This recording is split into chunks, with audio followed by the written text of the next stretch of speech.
Papa gars, Oui, oui. je voulais profiter pour poser une question. J'avais une question là depuis, mais ça qu'elle va tourner comme ça. Après, je vais oublier. Je pense dans 1 Corinthiens, le chapitre 15, ça doit être le verset 21 ou 22 comme ça là. Ça parlait de résurrection.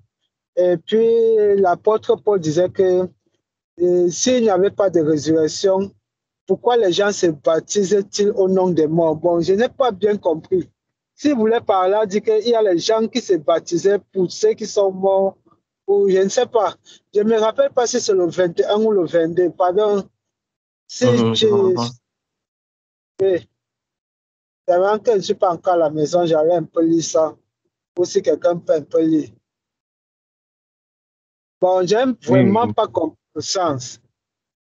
À ce temps-là, les gens se baptisaient au nom des morts ou c'est que c'est juste une parabole comme ça là. Oh, bonne question. Oui, oui, ça existe effectivement dans 1 Corinthiens chapitre 15. En effet. OK. On va, nous prions. On va y revenir.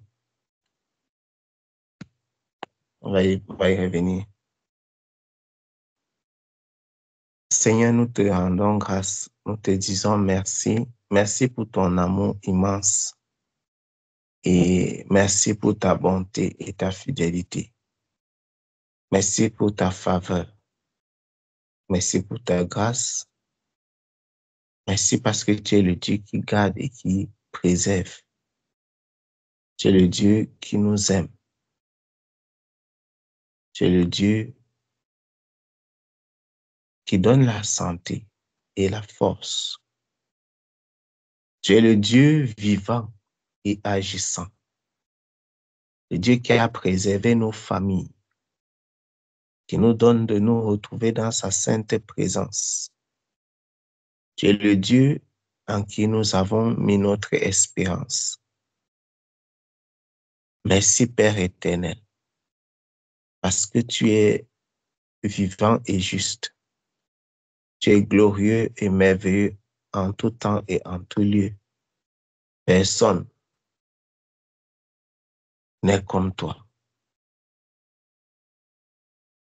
Personne n'est semblable à toi. Je te rends grâce, Père éternel, pour chacun d'entre nous. Je te dis merci pour nos frères et sœurs. Je te dis merci pour nous qui sommes là et pour ceux qui ne sont pas avec nous. Je te dis merci pour ta bonté et ta fidélité. Merci pour ta faveur. Merci pour ce jour excellent, un jour que tu as fait pour l'honneur et la gloire de ton nom. Pour l'honneur et la gloire de ton nom. Merci Seigneur. Merci Père. Merci.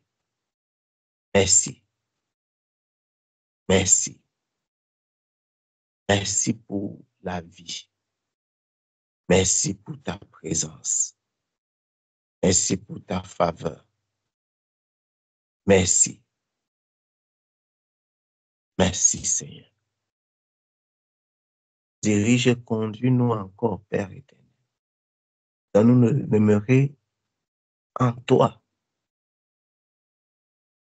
dans ta volonté, et de ne pas agir par ignorance, de ne pas périr par manque de connaissance, Père éternel, comme ceux-là qui marchent suivant les sentiments de leur cœur. Nous voulons te faire confiance. Nous voulons te faire conscience.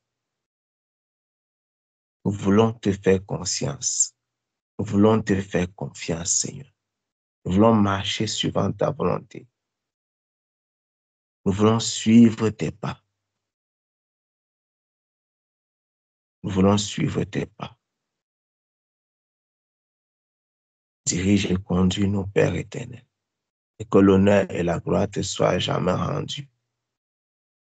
Au nom puissant de Jésus-Christ, notre Sauveur. Merci, Père, pour ta bonté. Merci pour ta fidélité. Amen. Merci, Seigneur. Donc, Amen. Amen. 1 Corinthiens chapitre 15, on va essayer de regarder donc dans 1 Corinthiens 15. 1 Corinthiens 15, c'est à partir du verset on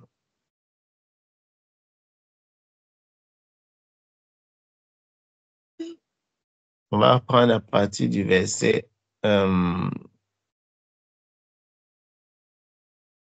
partir du verset 20. Nous allons lire à partir du verset 20. Corinthiens 15, verset 20. Mais maintenant, Christ est ressuscité des morts. Il est les prémices de ceux qui sont morts. Car puisque la mort est venue par un homme, c'est aussi par un homme qu'est venue la résurrection des morts. Et comme tous meurent en Adam, de même aussi tous revivront en Christ, mais chacun en son rang. Christ comme prémisse, puis ceux qui appartiennent à Christ lors de son avènement. Ensuite, viendra la fin, quand il remettra le royaume à celui qui est Dieu et Père, après avoir détruit toute domination, toute autorité et toute puissance. Car il faut qu'il règne jusqu'à ce qu'il ait mis tous les ennemis sous ses pieds. Le dernier ennemi qui sera détruit, c'est la mort. Dieu, en effet, a tout mis sous ses pieds. Et lorsqu'il dit tout lui a été soumis, lorsqu'il dit que tout lui a été soumis, il est évident que celui qui lui a soumis toutes choses est excepté. Et lorsque toutes choses lui auront été soumises, alors le Fils lui-même sera soumis à celui qui lui a soumis toutes choses, afin que Dieu soit tout en tous. Autrement, que feraient ceux qui se font baptiser pour les morts? Si les morts ne ressuscitent absolument pas, pourquoi se font-ils baptiser pour eux? Et nous, pourquoi sommes-nous à toute heure en péril? Jusqu'au verset 30. 36. Chaque jour, je suis exposé à la mort. Je l'atteste, frère, par la gloire dont vous êtes pour moi le sujet en Jésus-Christ notre Seigneur. Si c'est dans des vues humaines que j'ai combattu contre les bêtes à Éphèse, quel avantage m'en revient-il? Si les morts ne ressuscitent pas, mangeons et buvons, car demain nous mourrons. Ne vous y trompez pas, les mauvaises compagnies corrompent les bonnes mœurs. Revenez à vous-même comme il est convenable et ne péchez point, car quelques-uns ne connaissent pas Dieu. Je le dis à votre honte. Mais quelqu'un dira, comment les morts ressuscitent-ils? Et avec quel corps reviennent-ils? Verset 36 enfin, insensé. Ce que tu sèmes ne reprend point vie, il ne meurt. Amen. Amen. Ce que tu sèmes ne reprend point vie s'il ne meurt. Il faut déjà comprendre le contexte de la déclaration de l'apôtre Paul. Il faut comprendre le contexte de la déclaration de Paul. Paul parle à l'église de Corinthe. Il a décidé de répondre à des questions qui se posent dans cette communauté-ci. Il leur a donc envoyé une lettre pour leur donner des explications. Ici, notamment, au chapitre 15, donc, il est dans la partie de sa lettre où il évoque la résurrection des morts. Paul cite la résurrection des morts comme étant une base fondamentale une croyance fondamentale de la foi chrétienne. En effet, si dans la foi chrétienne, si nous disons que nous croyons en Dieu, nous croyons que Dieu est vivant, que Dieu existe et qui nous a créés, si nous croyons en ces choses-là et que nous n'avons pas la foi que la résurrection des morts existe, c'est un peu comme si nous sommes des blagueurs. Ça, c'est le résumé de ce que l'apôtre Paul est en train de dire. Je place d'abord, je vais d'abord que ce soit, qu'on comprenne le contexte. L'apôtre Paul dit que la résurrection des morts, c'est une base fondamentale du christianisme. Si Christ vraiment ne ressuscitait pas, c'est que ça allait être fort, mes bien-aimés. Qui allait donc utiliser la résurrection pour prêcher? Qui allait utiliser la résurrection? Parce que l'évangile, quand on dit que l'évangile, c'est quoi l'évangile? Sans résurrection de Christ, est-ce qu'on peut parler de l'évangile? Est-ce qu'on peut parler, est-ce qu'on peut dire que non, vraiment, il y a la résurrection, il y a l'évangile, il y a la bonne nouvelle sans la résurrection. J'aimerais vraiment insister sur l'aspect-ci, parce que c'est un aspect capital de ce que l'apôtre Paul est en train de dire. Peut-on parler des bonnes nouvelles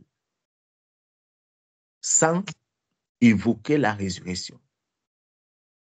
Qui peut dire qu'il y a une bonne nouvelle s'il ne parle pas de la résurrection? Donc, là, en réalité, la vie même du christianisme est liée à la résurrection. S'il n'y a pas de résurrection, alors le christianisme est vraiment inutile. Le christianisme est vraiment inutile. Et c'est ça la bonne nouvelle. C'est que Dieu a ressuscité Christ. Il a ressuscité Christ. Il a ressuscité Christ. Parce que c'est ça la bonne nouvelle qui nous donne de l'espérance.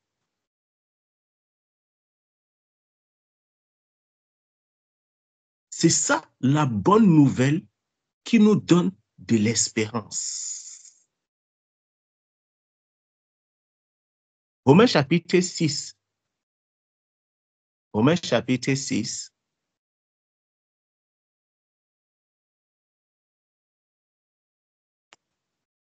Romains chapitre 6, si Olive, si tu peux nous lire.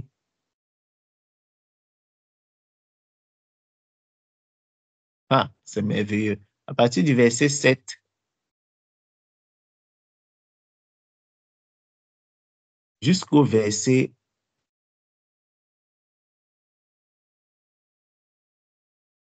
Romains 6, du verset 7 jusqu'au verset 10. Romains 6, du verset 7 au verset 10.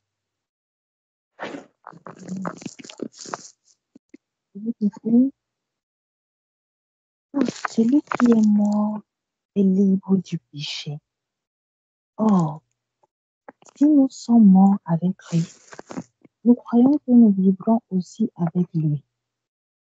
Sachant que Christ ressuscité des morts ne meurt plus, la mort n'a plus de pouvoir sur lui. Quand il est mort, c'est pour le péché qu'il est mort une fois pour toutes. Revenu à la vie, Dieu qu'il vit. Amen. Amen. On dit ceci, il dit,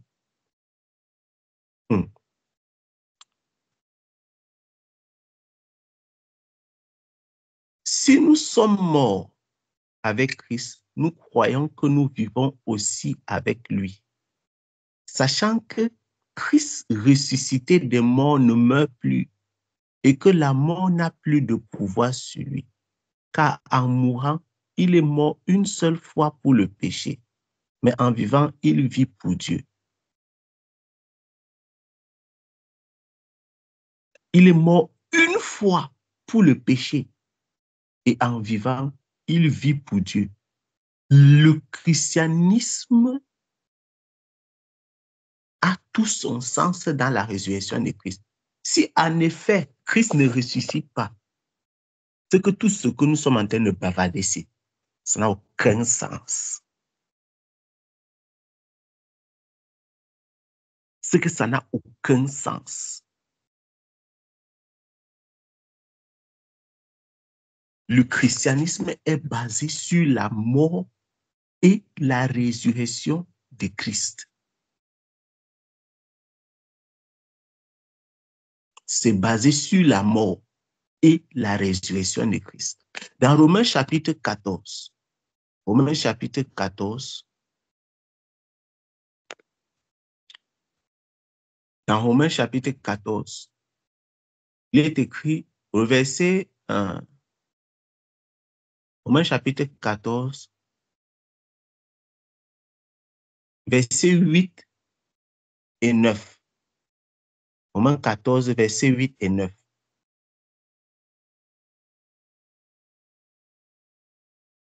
Romains 14, versets 8 et 9.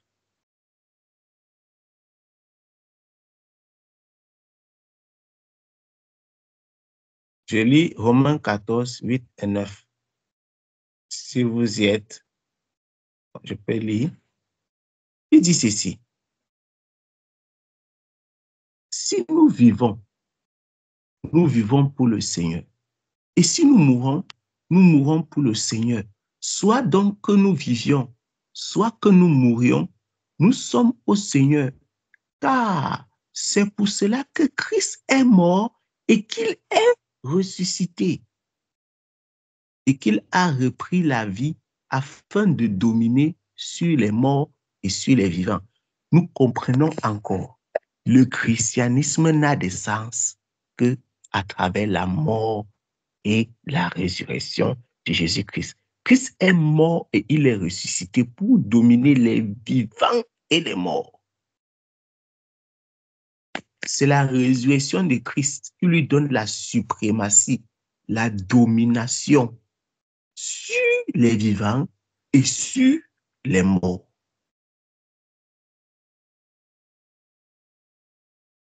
Parce que Christ est mort et il est ressuscité. Il domine donc sur les vivants et sur les morts. Et Christ est mort et il est ressuscité pour nous donner la preuve qu'il est capable de ressusciter. Puisque lui-même, il a fait. Donc, on a confiance que s'il a déjà fait ça une fois, il peut faire ça une autre fois. On va lire encore deux choses avant maintenant. On va prendre et on va revenir à ce que la question du frère concernant le baptême de mort. Je voulais dire ceci pour insister. Notre foi est basée sur la conviction que la résurrection, c'est la volonté, c'est-à-dire que c'est l'instrument ultime de Dieu. Je répète, la résurrection, c'est l'instrument ultime de Dieu. Si la résurrection de Christ ne peut pas te convaincre, qu'est-ce qu'il te faut encore? Parce que, en réalité, dans ce 1 Corinthiens chapitre 15, on dit que le dernier ennemi, c'est la mort. Le dernier ennemi qui va être détruit, ce sera la mort. Parce que quoi, sur la terre des vivants, le premier problème de l'homme, c'est la mort. Comprenez ça. Comprenez cette comparaison. La Bible déclare que le dernier ennemi qui sera détruit, c'est la mort. Sur la terre des vivants, quel est le premier problème des hommes? Est-ce que ce n'est pas la mort, mes bien-aimés? Est-ce que ce n'est pas la mort qui fait peur aux gens matin, midi, soir? Est-ce que les gens ont un autre problème plus important sur la terre que la mort? Quand ils montent et ils descendent, Qu'est-ce qui leur fait peur? Tu vois un riche comme ça. Quelqu'un vit, par exemple, dans un pays pauvre, mais il est multimillionnaire, multimilliardaire. Dès qu'il a un petit tout, il va appeler un médecin aux États-Unis, en France, au Canada. Pourquoi tu appelles les médecins ailleurs? Va te soigner dans les hôpitaux d'à côté comme tout le monde. Pourquoi? Ils ont peur de mourir. Ils veulent avoir les meilleurs médecins du monde. Ils veulent avoir les meilleurs médecins. Ils veulent être non. Ils veulent se rassurer qu'ils ont le meilleur soin, le meilleur suivi. Ils dépensent des millions et des millions pour survivre. Mais quand la fin est là, quand tu as décidé que c'est terminé, mon ami, c'est terminé avec grand T, il n'y a rien à faire. Rien à faire. C'est parti, c'est parti. Les hommes ont peur de la mort plus que tout. La Bible déclare que le dernier ennemi qui sera détruit, c'est la mort. Le dernier ennemi qui sera détruit, c'est la mort. Mais en effet, parce que la mort, c'est le vrai ennemi de l'homme sur la terre. S'il y a un problème que l'homme n'arrive pas à résoudre, c'est la mort. Les gens ont déjà utilisé toutes sortes de méthodes pour essayer de résoudre le problème de la mort, pour échapper à la mort. Ils utilisent la cryo. Ils utilisent ceci.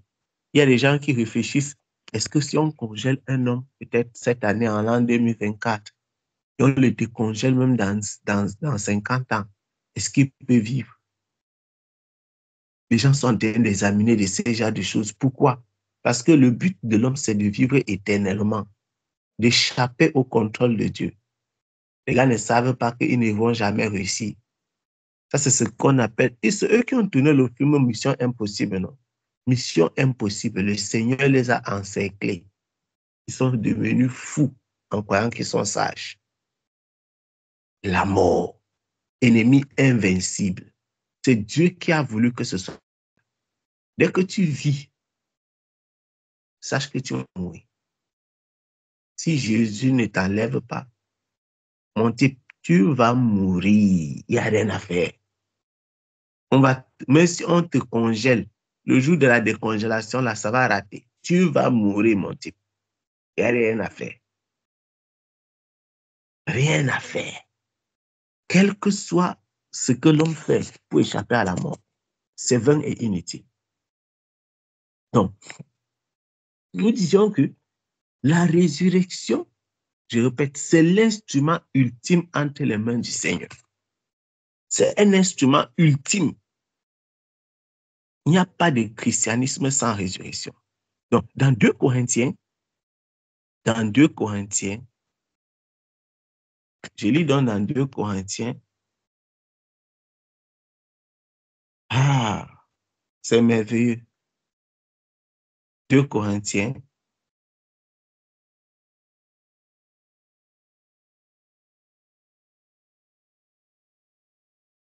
deux Corinthiens chapitre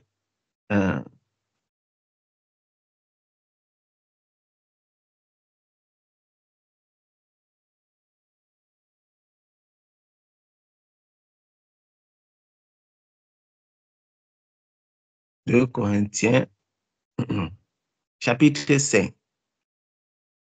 Merci Seigneur. 2 Corinthiens 5. Écoutons ce qui est écrit dans 2 Corinthiens chapitre 5.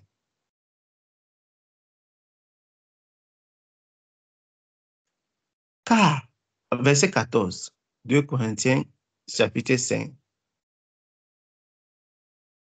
Je lis le verset 14.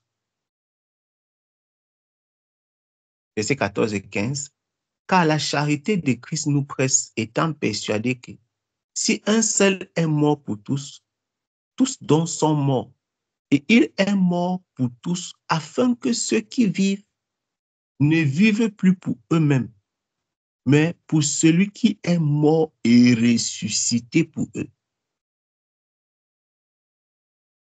Pour celui qui est mort et ressuscité pour eux.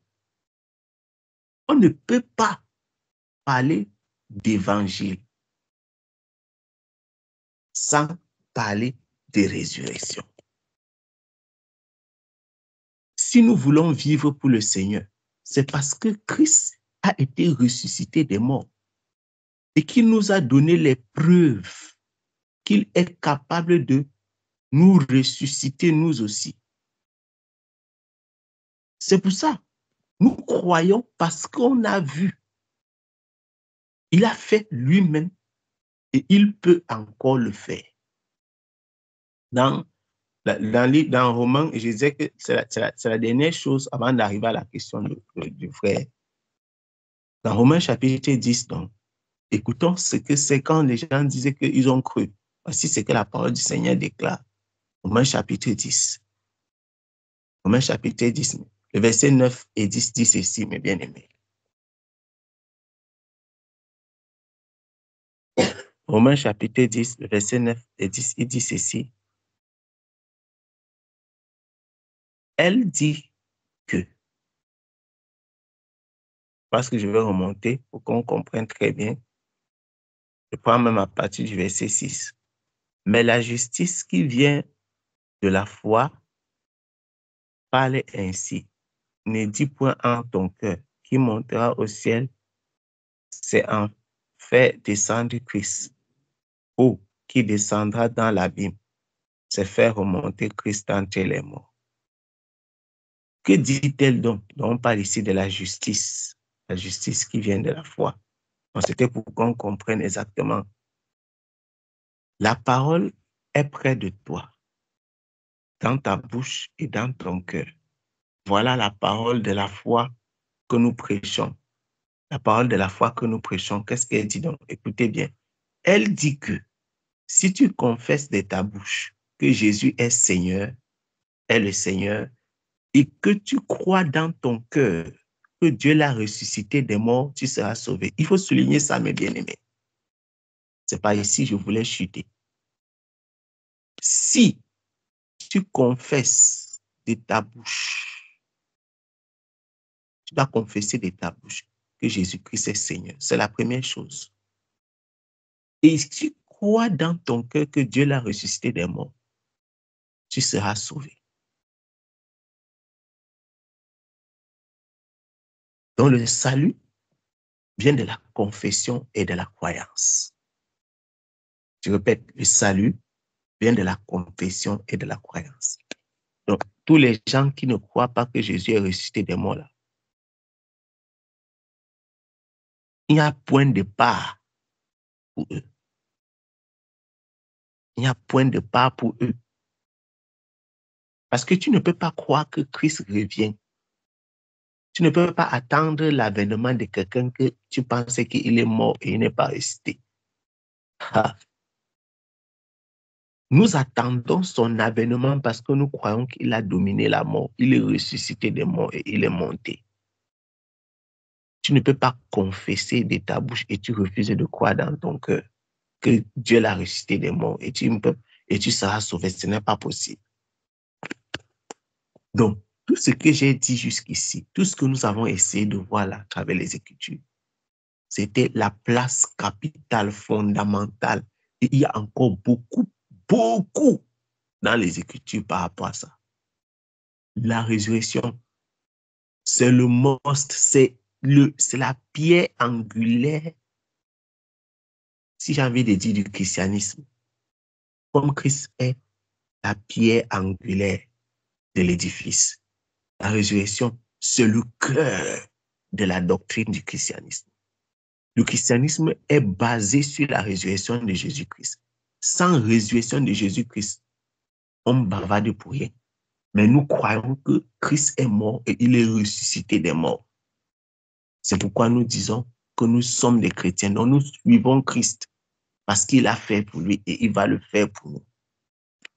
Donc, avant d'avancer, je vois la main du frère Yannick. Oui.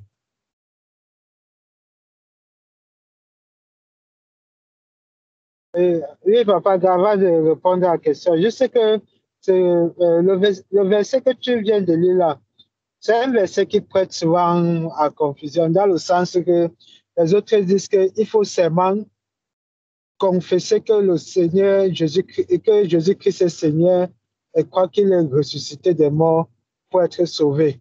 Donc, pour cela, ils disent que on n'a plus besoin de rien d'autre. Quand tu parles peut-être de sanctification et autres, ils te disent que non. Oui. Si tu crois que Jésus-Christ est Seigneur, si tu confesses que Jésus-Christ est Seigneur, et tu crois qu'il est ressuscité des morts, cela suffit. Alors, c'est qu'ils te prennent souvent, qu'ils disent souvent, prennent le verset là, je ne sais pas. Pour quelqu'un pour quelqu'un comme moi qui n'est pas trop ancré dans l'écriture, qui ne peut pas facilement trouver les versets pour pouvoir, euh, comment dire, pour pouvoir déconstruire cette théorie-là, c'est souvent un peu difficile. Oui. Mais le Seigneur est clair pourtant. Le Seigneur est pourtant clair. Tu peux lire le verset, tu peux lire Jean chapitre 8, ou alors je vais lire. Je suppose que tu n'as pas, tu es en Oui, train de conduire. oui, je suis à côté de la maison, je suis à Jean chapitre 8. 5 minutes. Jean chapitre 8, le verset 51. Jean chapitre 8, le verset 51 dit ceci. Jean chapitre 8, verset 51. Il dit que, en vérité, je vous dis que si quelqu'un garde ma parole, il ne verra jamais la mort. C'est quoi garder la parole du Seigneur? Si quelqu'un garde ma parole, hein? Si quelqu'un garde ma parole, il ne verra jamais la mort. Tu ne peux pas vivre sans garder la parole du Seigneur, mon frère. Et tu dis que tu es sauvé. On ne peut pas être sauvé sans garder la parole du Seigneur. La vie éternelle, elle est liée au fait que nous dépendons du Seigneur, que nous dépendions du Seigneur dans notre vie. Celui qui est en Christ, il suit Christ. Jean chapitre 8, le verset 51. Faut noter ça. Jean chapitre 8, verset 51. Si tu gardes la parole de Christ, alors, en effet, tu es un suiveur de Christ. Tu comprends? Si tu gardes la parole, tu es donc un suiveur de Christ parce que oui, comme tu gardes sa parole, ça veut dire que, effectivement, tu l'as connu. Mais tu ne peux pas dire que tu as connu Christ et tu ne peux pas garder sa parole. Ce n'est pas possible. Si quelqu'un dit qu'il aime Christ, il doit marcher comme Christ a marché. 1 Jean chapitre 2. Je lis aussi 1 Jean chapitre 2. C'est pour que tu comprennes, pour que, comme tu parlais des arguments, l'écriture est claire là-dessus. 1 Jean chapitre 2.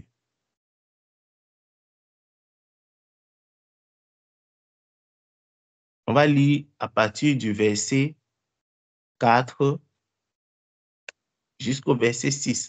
1 Jean 2, verset 4 à 6. Donc, la résurrection est liée aussi à notre façon de marcher et d'obéir à la parole du Seigneur.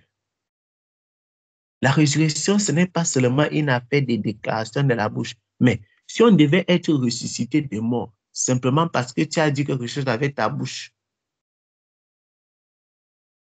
c'est que même les démons pouvaient dire des choses avec leur bouche. La Bible dit, si tu confesses de ta bouche que Jésus-Christ est Seigneur, et si tu crois dans ton cœur que Dieu l'a ressuscité des morts, comment est-ce que tu vas... L'homme n'a pas le pouvoir de faire naître la croyance dans le cœur. J'aimerais que vous me compreniez bien, mes bien-aimés.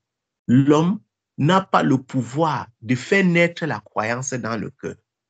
Pour que la croyance naisse dans le cœur d'un homme, il faut l'intervention d'une puissance supérieure. Il faut en réalité l'intervention de Dieu.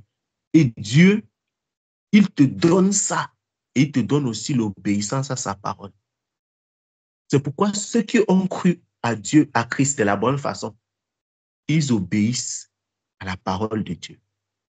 Tu ne peux pas croire au Seigneur de la bonne façon. Et puis on te prend l'écriture, tu commences à être un combattant des Écritures. Tu combats l'Écriture avec les arguments. Ça veut dire que tu n'as pas bien cru. Tu n'as pas cru comme il faut.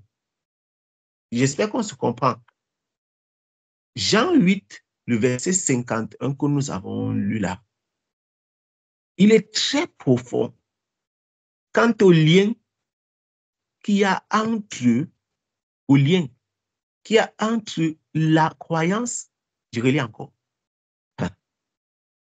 En vérité, je vous dis que si quelqu'un garde ma parole, il ne verra jamais la mort. Comment on garde la parole du Seigneur? Donc, ce n'est pas une affaire de dire que j'ai cru, Seigneur Jésus, j'ai cru. Non. Qu'est-ce que la parole du Seigneur déclare? La parole du Seigneur déclare que si tu confesses que Jésus-Christ est Seigneur, si tu crois dans ton cœur, tu as donc cru comment? Comment est-ce que tu as cru? Il y a des gens qui ont cru dans leur pensée. Ils croient que c'est leur pensée qui font quoi? Ils sont des vrais rebelles à l'écriture et à l'autorité et à la parole de Christ. Et ils disaient qu'ils ont cru. Vous n'avez pas cru. Non, vous n'avez pas cru. Parce que si tu avais cru, tu allais marcher suivant la parole de Christ. Il y a aussi des gens qui disaient, par exemple, pour revenir à ce que le frère Yannick disait, il disait que non, comme j'ai déjà confessé de ma bouche, ça veut dire que je suis sauvé. Il n'a même pas besoin de me baptiser. Qu'est-ce que Marc chapitre 16 dit? Toutes ces choses, c'est dans les Écritures. Personne ne peut marcher en marge de l'Écriture, de la volonté de Christ. Si tu crois et tu n'es pas baptisé, tu n'es pas sauvé. Parce que Marc chapitre 16, le Seigneur dit, verset 16, celui qui croira et sera baptisé, sauvé. Tu comprends donc le frère Yannick que ce n'est pas seulement une affaire de déclaration de la bouche. Il faut obéir à la parole. Il faut obéir à la parole. Ce n'est pas que tu as dit avec ta bouche. Non, c'est ce que Christ a dit qui s'accomplit. Donc, quand la parole dit donc que si tu confesses de ta bouche que Jésus-Christ est Seigneur et si tu crois dans ton cœur que Dieu l'a ressuscité des morts, tu seras sauvé. C'est un pan. Mais la parole dit aussi, il faut prendre toute l'écriture pour faire un. Il ne faut pas prendre un morceau de l'écriture et s'accrocher dessus. La parole dit que si tu confesses et si tu crois, tu seras sauvé. Mais la parole dit aussi que si tu as cru, celui qui croira et sera baptisé sera sauvé. Mais celui qui ne croira point sera condamné. Pourquoi? Donc, celui qui croit, il doit se faire baptiser. Ça veut dire qu'en effet, si tu refuses, ça veut dire que tu es en train de dire que tu n'as pas bien cru. Parce que la preuve que tu as cru, c'est le baptême. C'est ce que l'Écriture dit. C'est pourquoi la Bible ne dit pas que celui qui ne croira pas et ne sera pas baptisé sera condamné. Non, c'est tout simplement parce qu'en effet, quand on voit, si quelqu'un dit qu'il a cru, la conséquence, c'est qu'il s'est fait baptiser. Et donc, si quelqu'un refuse de se baptiser, ça veut dire qu'il n'a pas cru de la bonne façon. C'est vraiment une précision chirurgicale. Il faut bien comprendre. La Bible ne dit donc pas que celui qui ne croira pas et ne sera pas baptisé. Non, il dit que celui qui ne croira pas sera condamné. Parce qu'en effet, si tu refuses le baptême, qui est la conséquence d'avoir cru, ça veut dire que tu n'as pas cru. C'est pourquoi la Bible dit celui qui ne croira pas. Je viens comme ça là par rapport donc aux arguments dont tu parlais, le frère Yannick, pour dire ceci. Le salut, c'est le fait d'accepter toute l'œuvre de Christ et toute la parole de Christ. C'est en ça qu'est caché le salut. Ce n'est pas avec nos arguments, en commun avec notre intelligence, mon frère. Quelqu'un ne veut pas dire que j'ai seulement cru, j'ai seulement accepté Jésus dans ma vie, comme les gens aiment dire. La sanctification, ça ne concerne pas. la parole de Christ, ça ne me concerne pas, etc. Telle chose ne me concerne pas, telle chose ne me concerne pas. Attention, on ne peut pas le faire. Ce n'est pas possible. Maintenant, revenons à 1 Jean chapitre 2. 1 Jean chapitre 2.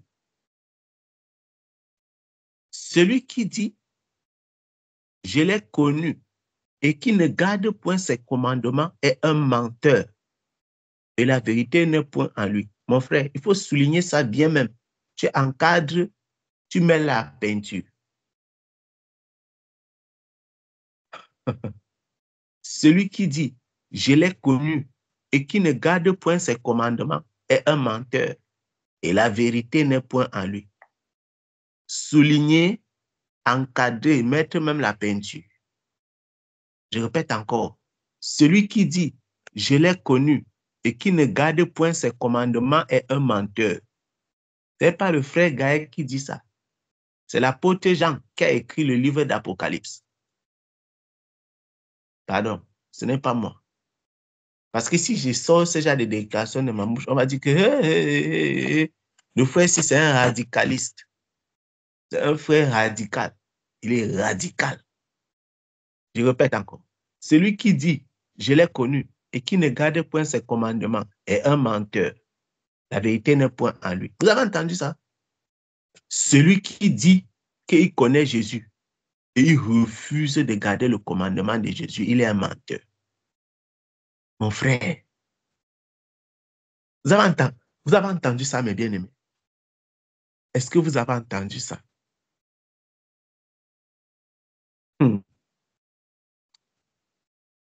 Est-ce que vous avez entendu ça, mes bien-aimés? Est-ce que vous avez entendu ça, mes bien-aimés? Tu ne peux donc pas dire que tu aimes Jésus. Ou il y a des gens qui croient que l'œuvre de Christ ou l'amour de Christ, ce sont les sentiments. Non. C'est l'obéissance. Oui, c'est l'obéissance, mes bien-aimés. Celui qui dit qu'il a connu Christ et qui ne garde pas les commandements de Christ, la Bible dit qu'il est un menteur. Donc, tu es un usurpateur des déclarations. Tu usurpes, un usurpateur dans tes déclarations. Oh, gna, gna, gna, gna, gna, gna, gna. On dit que si tu dis que tu l'as connu, mais tu refuses d'obéir à ses commandements, tu es un menteur. Ça, c'est ce que l'Écriture dit. Tout ce que les gens vont dire, c'est faux. Parce que l'Écriture a déjà tranché. Mais pour celui qui garde sa parole, verset 5, l'amour de Dieu est véritablement parfait en lui. Et à cela, nous connaissons que nous sommes en lui. Celui qui dit qu'il demeure en lui doit aussi marcher comme il a marché lui-même. Ah, Seigneur! Quand je lis les choses comme ça, je sens mon corps fourmiller, mes frères. Celui qui dit qu'il demeure en lui doit aussi marcher comme il a marché lui-même. C'est toi qui dis que tu aimes Christ. C'est toi qui t'opposes à la parole de Christ. Jean dit que ce n'est pas possible. Si tu dis que tu aimes Christ, tu vas marcher comme Christ a marché. Maintenant, les gens qui sortent les arguments dont parlait le frère Yannick tout à l'heure, ils ont quel problème? Mais dis-moi, ils ont quel problème? Argument sur argument. Argument sur argument. Les gens veulent, ils disent qu'ils ont cru. Ils refusent la sanctification. Ils refusent le baptême. Ils refusent les enseignements. Ils s'opposent aux enseignements. Ils s'opposent à tout ce que Christ a ordonné. Mais ils disaient qu'ils aiment le Seigneur. J'ai cru, hein, j'ai cru. C'est eux qui partent chez les marabouts. C'est eux qui font ceci, c'est eux qui font cela. Tu as donc cru comment? Que non, Dieu ne nous a pas seulement fait ceci. Dieu ne nous a pas seulement fait cela. La parole du Seigneur est claire. Ce n'est pas moi, le frère Gaël, qui dit. C'est la parole du Seigneur qui vous condamnera. Ce n'est pas ma parole à moi. Qui suis-je? C'est pourquoi la parole du Seigneur, le Seigneur déclare. Il dit que je leur dirai, je ne vous ai jamais connu. Retirez-vous de moi, vous qui pratiquez l'iniquité.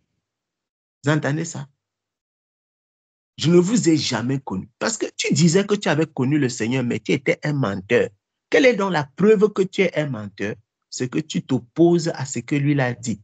Tu ne peux pas dire que si vous restez comme ça, quelqu'un vient vous dire, le frère Gaël m'a envoyé dire telle chose. Par exemple, le frère Gaël m'a envoyé vous dire que vraiment Jésus-Christ n'est pas Seigneur, Jésus-Christ ne revient pas. Qu'est-ce que vous allez dire à la personne, mon frère? Hein, le frère Yannick, si quelqu'un vient vous dire que Jésus-Christ n'est pas Seigneur, Jésus-Christ n'est pas Dieu, Jésus-Christ ne revient pas, qu'est-ce que vous allez répondre à la question? Que le frère Gaël m'a envoyé vous dire ça. Vous allez dire quoi? Ce n'est pas le frère Gaël que je connais, c'est un autre Gaël. Ah, ce n'est pas le frère Gaël. Tu vas dire que vraiment, tu es sûr que tu as parlé avec le frère Gaël? Le frère Gaël que je connais ne peut pas dire ce genre de choses. Ce n'est pas la parole de Gaël, ça. Donc, si quelqu'un vient vous dire quelque chose, vous allez rejeter la personne parce que les paroles que la personne prononce ne sont pas les paroles de Gaël que vous connaissez. C'est la même chose de Christ. Jésus a envoyé ses serviteurs pour porter sa parole. Si les serviteurs donc présentent la parole de Christ, on est censé accepter cette parole si on a connu Christ. Si toi, tu connais le frère Gaël, tu dois accepter la parole qui vient du frère Gaël et rejeter celle qui ne vient pas du frère Gaël. C'est un exemple que je prends banal comme ça pour que vous compreniez. Si tu aimes Christ, tu dois accepter la parole de Christ et recevoir favorablement le commandement de Christ et non la rejeter. Mais les gens disent que moi j'aime seulement Dieu, le reste ne m'intéresse pas. Ah bon, hein? Tu vas lire, les gens vont lire quand le Seigneur va dire je ne vous ai jamais connu. Parce qu'en réalité, si tu avais connu le Seigneur, tu allais recevoir sa parole favorablement. Mais comme les gens n'ont pas connu le Seigneur et ils sont liés, ils sont dans les liens de la religion, ils pensent qu'ils connaissent le Seigneur. Et ils sont les grands opposants contre la parole de Dieu. Les grands opposants. Le Seigneur nous a amenés partout là aujourd'hui.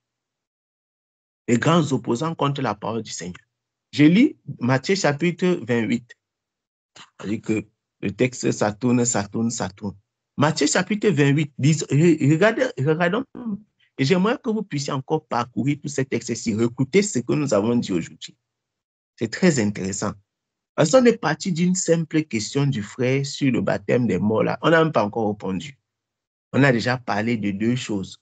On a parlé d'un aspect important, la résurrection, comme le point central de l'œuvre de Christ et comme étant la pierre centrale du christianisme. La deuxième chose, c'est l'obéissance à la parole de Christ comme étant la preuve de notre foi. Je répète encore, l'obéissance au commandement de Christ, c'est ça qui prouve même que tu l'as connu. Parce que si tu n'as pas obéi, si tu ne crois pas, tu es un menteur. Voilà la deuxième chose que nous déroulons. Et je conclue avec ceci. Matthieu chapitre 28. Les gens aiment bien citer ça. Oh, la grande commission. Matthieu 28, il dit ceci. Ah, Seigneur. Matthieu 28, verset 18 à 20. Fameuse grande commission. Et Jésus, s'approchant, leur parla et leur dit, toute puissance m'a été donnée dans les cieux, ou alors dans le ciel et sur la terre. Toute puissance m'a été donnée dans le ciel et sur la terre. Allez donc et instruisez toutes les nations. Vous entendez ça? Allez donc et instruisez toutes les nations, les baptisant au nom du Père, du Fils et du Saint-Esprit. Soulignez le verset 20. Et. Instruisez les nations, les baptisant. Et. Donc, on commence à faire, quand on dit instruire ici, ça veut dire faire des disciples. pour faire un disciple, voici ce qui est contenu dans faire un disciple. Pour faire un disciple, il faut d'abord baptiser. On te baptise. Et ensuite, on fait quoi? Leur apprenant à garder tout ce que je vous ai commandé. Soulignez ça dans vos versets. Je ne sais pas quelle version des Écritures vous avez. C'est déjà des choses ici. Vous devez normalement être assis avec votre Bible, avec le bic et le cahier, et pour écrire et noter ces choses, afin que ça ne soit plus... Parce que ça, c'est l'un des problèmes, c'est l'une des raisons pour lesquelles après les gens vacillent. Parce que quand on fait souvent ce genre de partage, vous écoutez, même peut-être tu es au travail, tu as ceci, tu as cela. Tu ne notes pas. Tu n'as pas un bloc-notes, tu n'as pas un cahier, tu n'as pas ta Bible sur tes pieds. Tu ne fouilles pas toi-même, tu ne lis pas avec tes propres yeux. On lit seulement, tu écoutes. Il faut vraiment avoir l'attitude, l'habitude de s'asseoir comme ça, noter ces choses avec la main. Écrit, lit avec ses yeux. C'est très, très important. Ainsi, tu es toi-même participant. Ça doit entrer dans ton cœur. Parce que ça, ce sont les choses fondamentales de la vie de Christ. Ce n'est pas le blablabla. C'est vraiment des choses qui sont fondamentales. Fondamentales, mes bien-aimés. S'il vous plaît. C'est pourquoi j'ai dit que ce genre de partage, si vraiment, il faut le réécouter. Parce que c'est les bases de ce qui fait trébucher. Donc, pour faire un disciple, je répète, Jésus a dit, c'est l'autorité suprême à parler. On fait comment? On t'a baptisé. Il dit, et apprenez-le à garder quoi? Certaines choses que je vous ai dit, une partie des choses que je vous ai... Il a dit quoi? Tout ce que je vous ai commandé dans certaines versions, il dit tout ce que je vous ai prescrit. Donc, les enfants de Dieu acceptent tout ce que le Seigneur a commandé, tout ce qu'il a prescrit. Il faut noter ça dans votre cœur, mes bien-aimés. Si quelqu'un te demande, tu dis que c'est dans Matthieu chapitre 28. Donc, le travail des apôtres et des prophètes du Seigneur, qui sont les dépositaires de la doctrine, c'est d'enseigner tout ce que le Seigneur a prescrit. Tout, pas une partie. Doivent transmettre tout ce que le Seigneur a prescrit. Et les enfants de Dieu doivent recevoir tout ce que le Seigneur a prescrit. C'est un pas où la partie ci ne m'intéresse pas. Ça ne me plaît pas, donc je ne fais pas. Moi, je ne suis pas content de ça. Je n'aime pas le verset ici. Il y a des gens qui disent, je n'aime pas le verset ici. Est-ce que Dieu t'a demandé d'aimer le verset? Il t'a demandé d'obéir. Que le Seigneur nous aide, mes bien. J'espère que c'était un peu plus clair, mon frère Yannick. Donc, si quelqu'un dit que moi, je crois seulement, on a vu beaucoup de références qui sont claires. Tu n'as pas, que moi, je crois seulement, vraiment, une sanctification ne m'intéresse pas. Dieu ne t'a pas demandé ce que tu penses. Il a dit que si quelqu'un croit, il doit obéir. On a lu Matthieu 28. Jésus a dit qu'on doit enseigner tout ce qu'il a prescrit. Il n'a pas dit que allez dire aux gens que croyez, croyez, croyez. Dès que vous avez cru, faites comme vous voulez, faites vos publics. Ce n'est pas comme ça, c'est écrit là-bas. Pour faire un disciple, il se baptise et il marche dans l'enseignement. Tu ne veux pas marcher dans l'enseignement, tu es un rebelle. Moi, je crois seulement. Le reste ne me concerne pas, la sanctification ne me concerne pas. Je vais partir chez mes marabouts. Laissez-moi faire mon funérail. Laissez-moi faire mes sacrifices. Je vais partir retirer la tête de mon grand-père. Ah bon? D'accord. On va pas faire. Vous voyez, c'est comme ça les gens font naufrage. Et ils disent qu'ils sont dans la foi. Quelle foi? On a lu Matthieu 28. On a lu Jean chapitre 8, verset 51. On a lu 1 Jean chapitre 2. Et c'est versé là dans les Écritures. Versé dans les Écritures.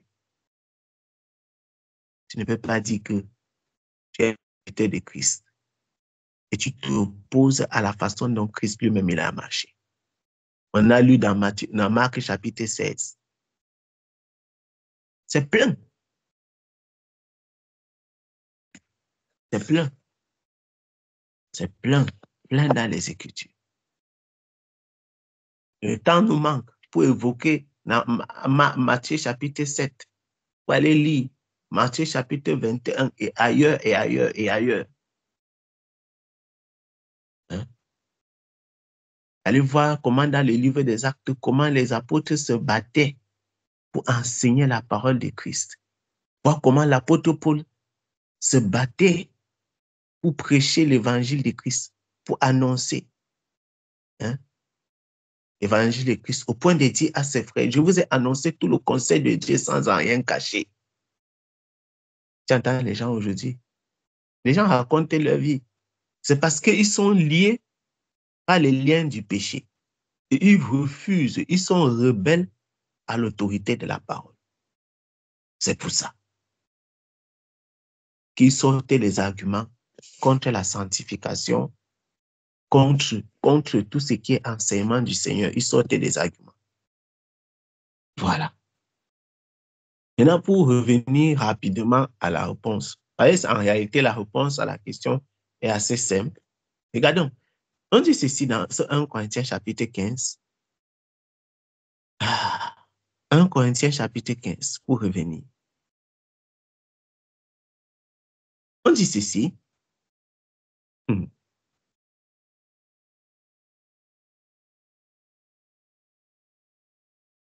À partir du verset 27. Dieu, en effet, a tout mis sous ses pieds. Mais lorsqu'il dit que tout lui a été soumis, il est évident que celui qui lui a soumis toutes choses est accepté. Lorsque toutes choses lui auront été soumises, alors le Fils lui-même sera soumis à celui qui lui a soumis toutes choses, afin que Dieu soit tout en tous.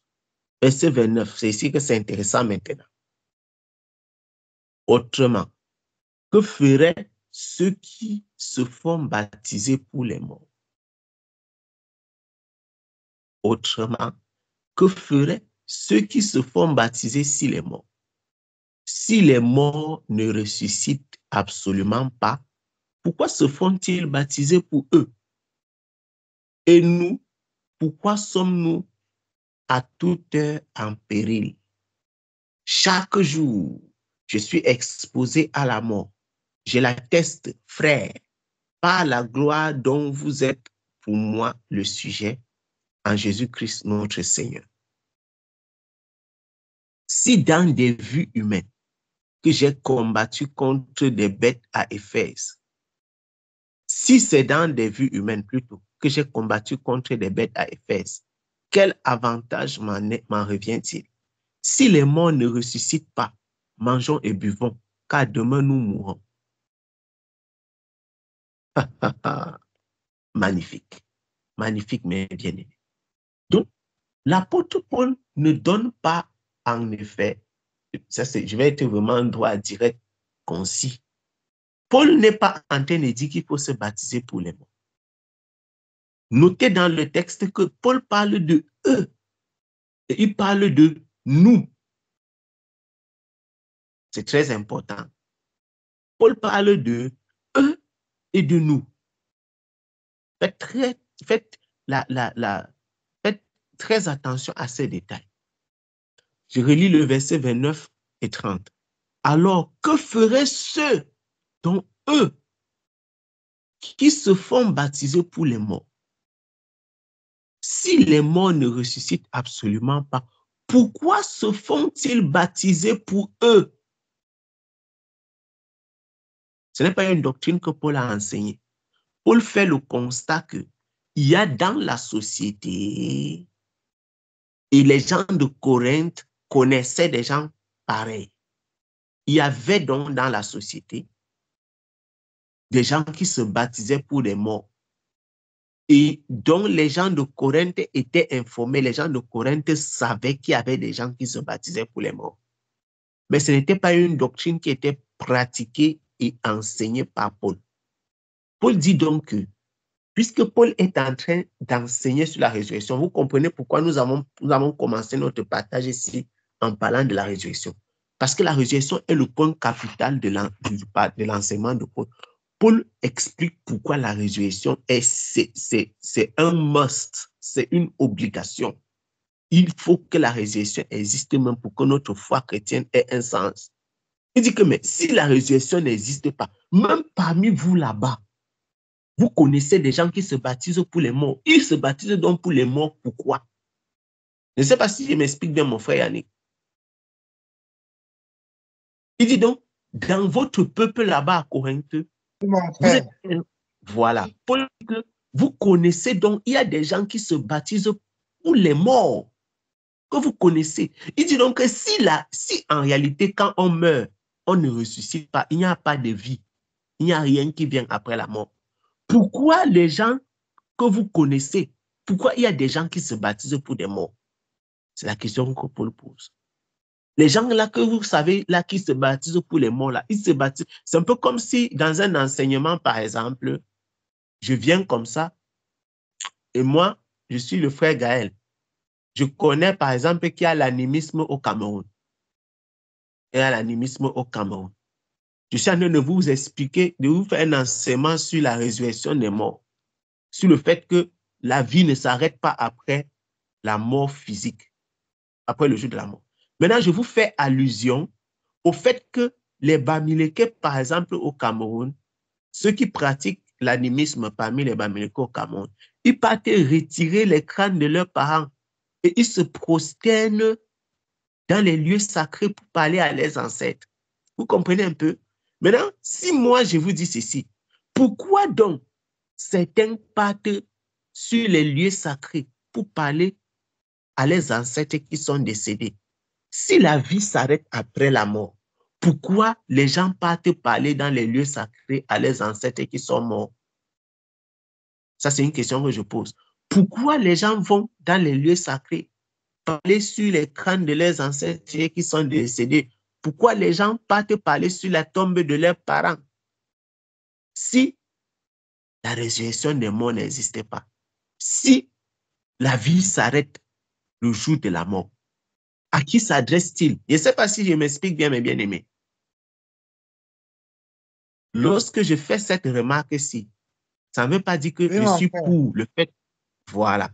Ça ne veut pas dire que je suis pour le fait de parler sur la tombe, tu vois un peu. Ça ne veut pas dire que je suis pour le fait de retirer le crâne.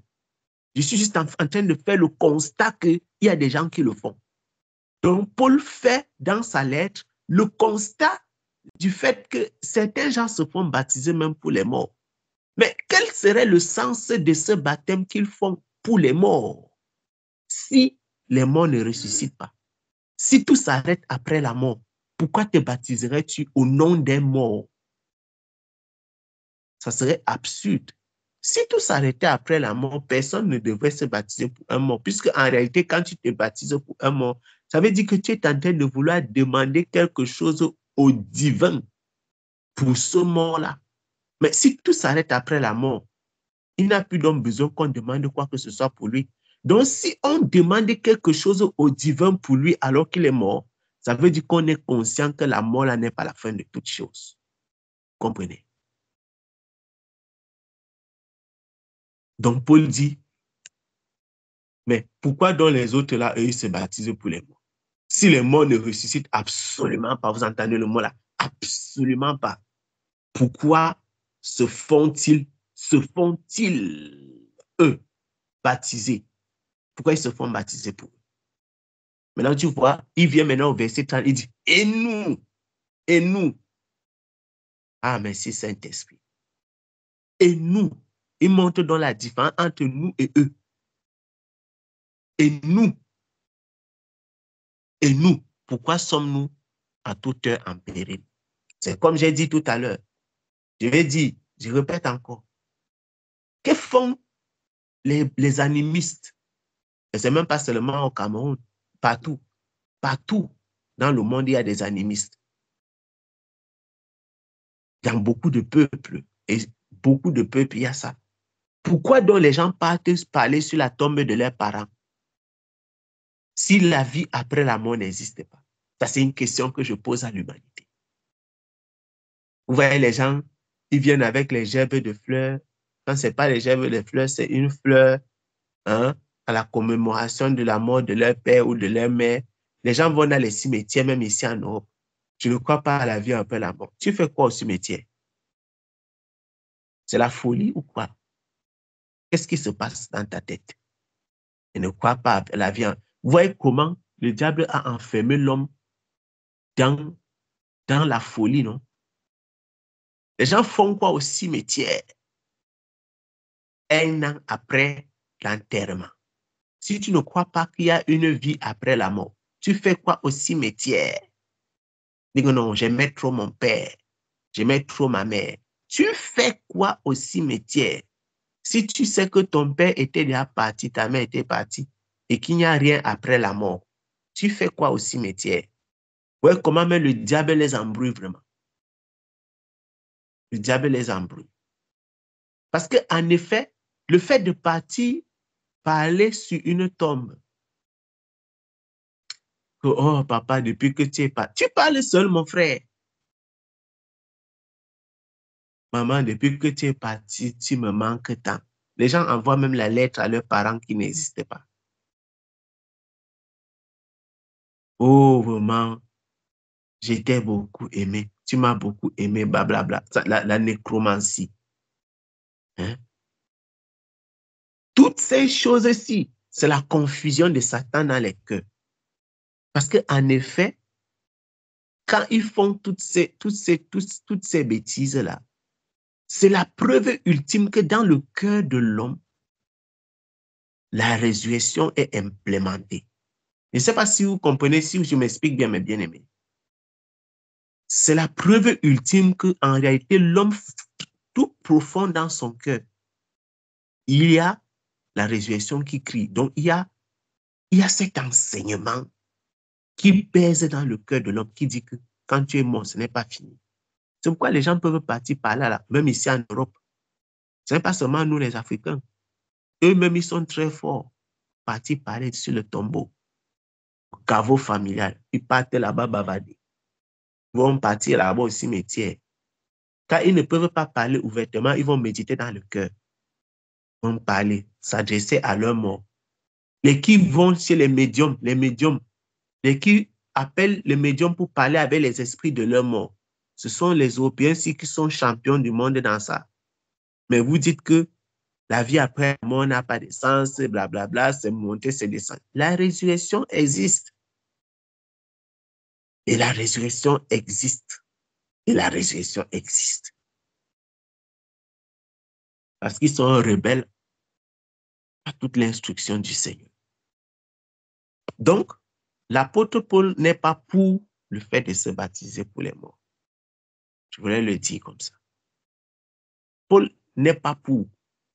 Paul n'enseigne pas de le faire. Paul fait allusion à des personnes qui le font. Paul fait allusion aux gens qui le font. Mais il n'est pas lui-même pour cela. Et il fait allusion à eux, à ceux qui le font. Mais il dit que nous, et nous, pourquoi serions-nous, pourquoi sommes-nous à toute heure en péril? Il dit que si les morts ne ressuscitent pas, je souffre donc pourquoi pour l'évangile? Je monte et je descends, on me fouette à gauche, on me lapide à droite, on me met en prison. Je souffre pourquoi? Si je peux courir le risque de mourir pour l'évangile, c'est parce que je sais que la résurrection existe, la résurrection des morts existe. C'est ce que Paul enseigne. C'est ce que Paul enseigne.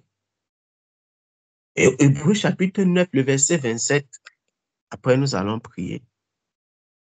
Nous allons prier. Que dit Hébreux chapitre 9, le verset 27?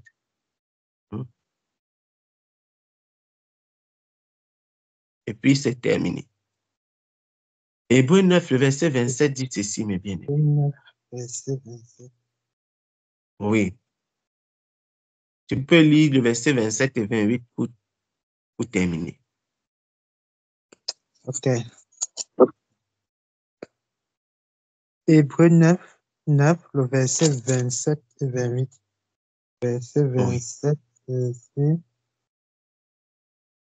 Et comme il est réservé aux hommes de mourir une seule fois, après quoi vient le jugement, de même Christ qui s'est offert une seule fois pour porter les péchés de plusieurs, apparaîtra sans péché une seconde fois à ceux qui l'attendent pour leur salut.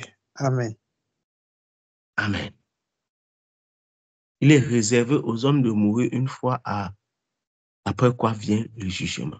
Il dit que de même aussi, Christ qui s'est offert une fois, comme il est réservé aux hommes de mourir une fois là, Christ aussi s'est offert une fois, pour porter le péché de plusieurs. Et on dit qu'il va apparaître, pourquoi? Une seconde fois, il va apparaître à ceux qui l'attendent pour leur salut. Seigneur, pitié. Les gens sont dehors en train de dire que quand ils sont morts, ils partent au purgatoire. Quand ils sont morts, on peut prier pour eux.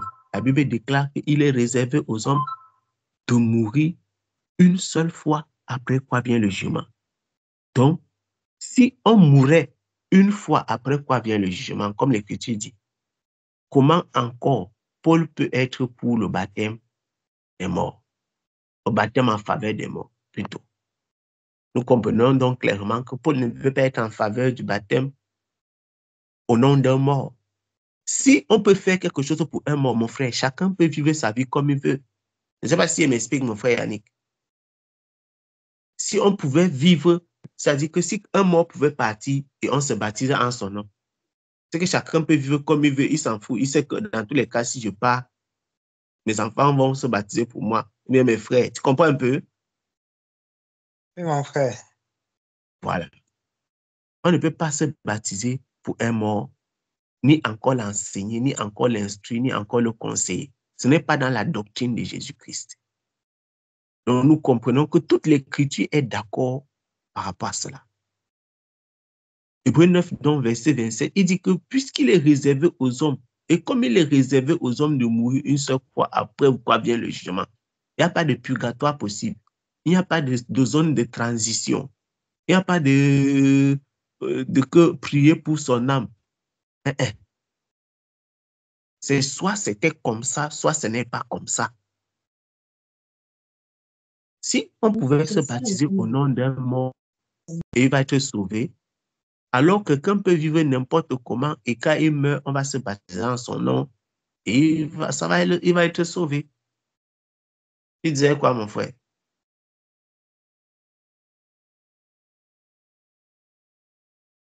Donc, non, mon frère. OK.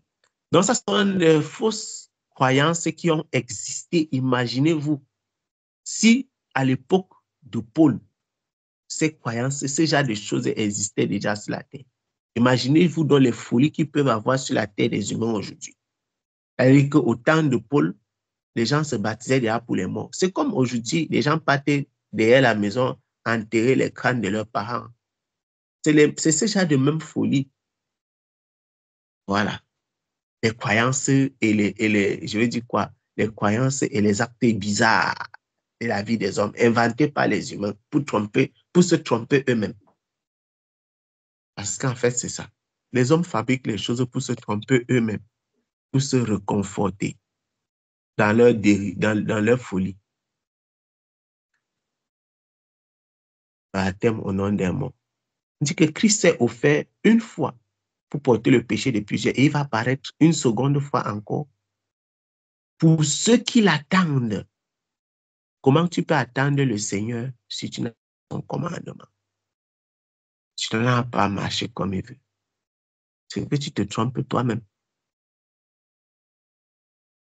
Ah, merci Seigneur. Amen. Amen. Amen. Que le Seigneur soit glorifié. Que le Seigneur soit glorifié vraiment. En tout cas, disons merci au Seigneur. Merci au Seigneur pour ce moment. Merci au Seigneur pour son amour. Merci, Père.